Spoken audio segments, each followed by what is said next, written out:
So Mason, in casting news, has been confirmed that Millie Alcock is Supergirl / Kara Zor-El, who is the younger cousin of Superman. That's right. Though not initially. So explain Supergirl, go. So the premise is that, of course, Superman was shot to Earth from Krypton in his little rocket ship. And Sometimes with a dog and a monkey and other things. That's exactly right. Another family on Krypton, the cousins, were like, hey, let's send Supergirl, who's like already a grown-up teenage girl, in her rocket, and she can show up first. Yeah. And she will look after baby Kal-El. But then due to, time dilation or space fog or whatever. One of them went through a wormhole. Yeah, wormhole. It's probably a wormhole. He arrives first and grows up into Superman, and then she arrives, but she's still a girl. Yep. So the old switcheroo. Absolutely. Now, people might know her. She's Australian. That's right. From a recent Game of Thrones. She's also in a TV series Upright, which is a great Australian series with Tim Minchin also. I've only seen the first series, which I really enjoyed. I haven't seen season 2. All right. I like her a lot. I think this is a great choice. I think she's going to nail this. Great, love that. Even though we just had a Supergirl who I also liked. Yeah. But that one Sasha about Calle, yeah. She's stuck in the Ezra Miller / Michael Keaton / George Clooney universe. The bleak ending. The bleak ending, that's right. Should we have a bleak ending where she's constantly being killed, or should we have the even bleaker ending where she's alive but she's stuck in the old DC Flash universe? I think initially, because we don't see her come back, she just disappears, doesn't she? I think so. Yeah. But I think they did shoot some stuff where she was alive. Great. It doesn't matter. Doesn't matter, does it? But I understand why they want to get away from that. Yeah. I think if that movie had have done well, this wouldn't have happened. Also, they can bring her back. That's true. Yeah. So this is via James Gunn on Threads, which is his exclusive social media platform. We've talked about this. Zack Snyder has Vero. Yep. James Gunn has Threads. They've all got one. Strangely, Millie was the first person I brought up to Peter for the role well over a year ago when I only had read the comics. I was watching House of the Dragon and thought she might have the edge, grace and authenticity we needed for DC's Supergirl. And here Sounds we are like now. the laziest casting ever. Yeah, I was on the couch. I was watching TV. I was watching one of the most popular shows. Yeah, and I saw one of the two people in it, the lead ones. And I remember I said blonde. And that'll do. And I didn't call Peter Safran, but he called me. So I picked up. I wouldn't have called. I wouldn't have, but he He called and I wasn't going to pick up, but then I was reaching for chips. And I'm like, oh, it's too late to hang up. And he said, you got any casting? And I went, oh, blonde. And he knew what I meant. He was watching it too. Yeah. So he's also said this before. So Supergirl is also based off Woman of Tomorrow, yes, which is Tom King's story line from 2021, which is great if you haven't read it. I have read it. So shut up. So basically, we see the difference. He's saying that we see the difference between Superman, who was sent to Earth and raised by loving parents from the time he was an infant, versus Supergirl, who was raised on a rock. Who's kind of a jerk. Yeah, a chip off Krypton and watched everyone around her die and be killed in terrible ways for the first 14 years of her life. Then she comes to Earth when she was a young girl, and she's much more hardcore. Not exactly the Supergirl we're used to meeting. So she was kind of like naive and whatever in that Supergirl movie. And then there was obviously the TV show, which I didn't see a lot of, but people seem to like or not like. I don't know. Yeah. But I like Melissa Benoist, though. But this is going to be closer to what the current comic book version is, and not the one where she's a weird white goo person. Yeah, that's right. Which is also a version of this. Yeah, that's right. Yeah. The 90s version. Don't worry about it. You worry about it a little bit. Yeah. There was a moment where in DC Comics where they're like, there can only be one Kryptonian.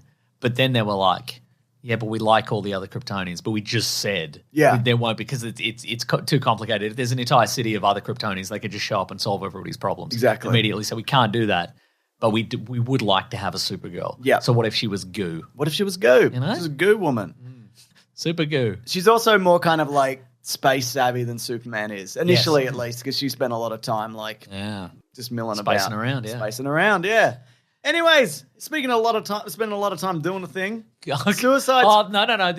We got to celebrate. That's one of the best segues that anyone's ever done. Might be right. Yeah. Suicide Squad kills the Justice League. The game, as I mentioned, it's bad and everyone seems to hate it. Allegedly. Now, they didn't give out review codes to any of the major outlets. Not even IGN. No. They wrote a scathing preview thing, which was like, I played this and the headline was like, I played this and it was bad. Right. They're doing some mean stuff at the moment, IGN. I'm really enjoying it. We'll talk about one later. Okay. But some people, though, I should point out, like elements of it. Like some people like the gameplay side of thing and the shooting mechanics and some of the traversal because all the four characters. If you don't know, you play one of four Suicide Squad characters. It's like King Shark, Harley Quinn, Captain Boomerang, Deadshot. It's set in the Arkham universe of the games.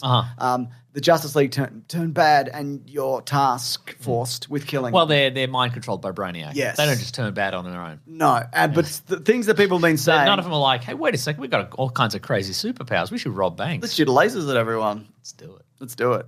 So people are saying it's a buggy launch, lackluster gameplay loop. Disrespectful was the word I saw thrown around. Well, let's go through this in order. So speaking of buggy, apparently there was a bug on launch where if you pre-ordered it, you got it before everybody else, as soon as you booted up the game, it went into like the completed game state. Awesome. So just easy. So yeah, well, exactly. So like when you finish one of these games and you can just kind of free roam around everywhere.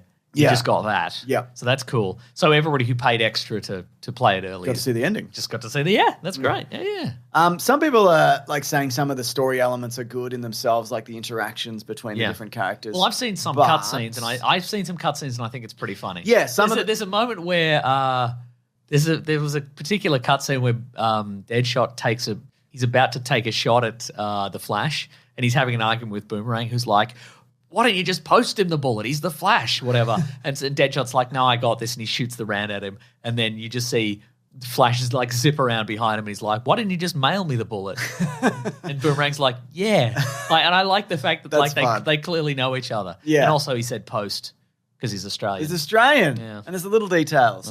But some of the things that people are saying, and we're going to go into some spoilers here. There's time codes if you do want to skip ahead. We haven't played it. No, and I'm not going to. This has been unavoidable. And also, I just want to point out, this is not on the developers, that I don't like this kind of thing. Warner Brothers clearly went, make a looter shooter that goes on forever with an infinite gameplay loop where all the characters, you can kill them, but then they come back in DLC or whatever. Yeah, and also, I was reading something about this, that apparently now this is intended to be the mindset because it's perceived that gamers are like, well, if you don't give us a live service thing, it's like you're abandoning the game. Yeah. You know, whereas that's what people used to do with games. I like to play a game and then not play it. Yeah, the game came out and you're like, cool, and you played it until it was finished and you went, good experience, and then maybe some later they released a new episode or a bonus expansion pack. Or I play it again in 10 years. But now people are like, well, it has to come out, and then like a few weeks later you get a new thing and a new thing and a new thing. No. Yeah.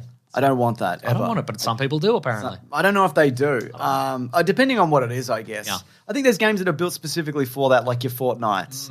Like your other ones that are like into that. Where like clones, it's an ongoing kind of situation with new chapters and gear and whatever. Like I think that's but like this is from a studio that exclusively made single player like video games where you were Batman and you beat up a bunch of people. There's a big storyline and then it ends. Yeah.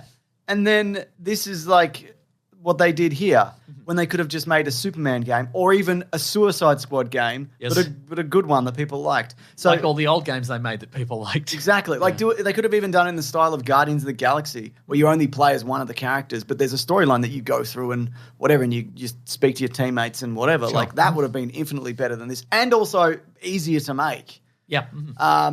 So you kill all the Justice League, and a lot of it is we found a particular bullet, now we can shoot Superman. Nice. So you're just machine gunning Superman for 10 minutes in an arena or whatever.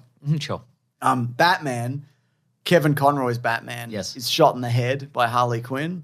Is he, though? Well, here's the other thing. So what they seemingly want to do... Because first of all, James, everybody's like, this is a really disrespectful Batman way to go out or whatever. First of all, you don't see the bullet go through his head and out the other side, so he didn't die. Yeah. And even if he did, he's been dead before. And they'll just find another way to bring him back. I mean, the only reason people were upset, I think, really is because it was thought that this was his last performance, which isn't actually true, and we'll talk about that. But yeah, it's because they want to bring them back in DLC, like Batman's back and whatever, Superman's back and this and what that, etc.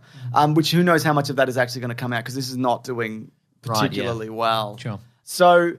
But anyway, Kevin Conroy was rumored to appear in the next series, Batman Caped Crusader, which is kind of like a reimagining of Batman the animated series. In some role, so maybe not necessarily Batman. But apparently that's not true. Oh. But he is going to appear in Justice League Crisis on Infinite Earths Part 3 as the Batman, the animated series version. So it looks as if that might be the last appearance, which is a good way to end. Absolutely. Look, I think also, let's say... Again, I haven't even played this. Maybe I would love it. I definitely wouldn't, and I'm never going to play it because I don't encourage this kind of shit, Mason. Would you watch all the cutscenes put together on YouTube? I'd watch some of them, and I have. Love that. Whereas I don't think this kind of tarnishes his legacy. Like, it's kind of like, I could see where you'd be like, well, this is a bad way to end things. I understand that, but I could also his body of work but I could also see that if they pitched him, hey, how about a version of your character where, you do the voice, but you're an evil version, and et cetera. I think he might be like, that sounds like fun. Absolutely. Yeah. Anyways, you going to buy it? No.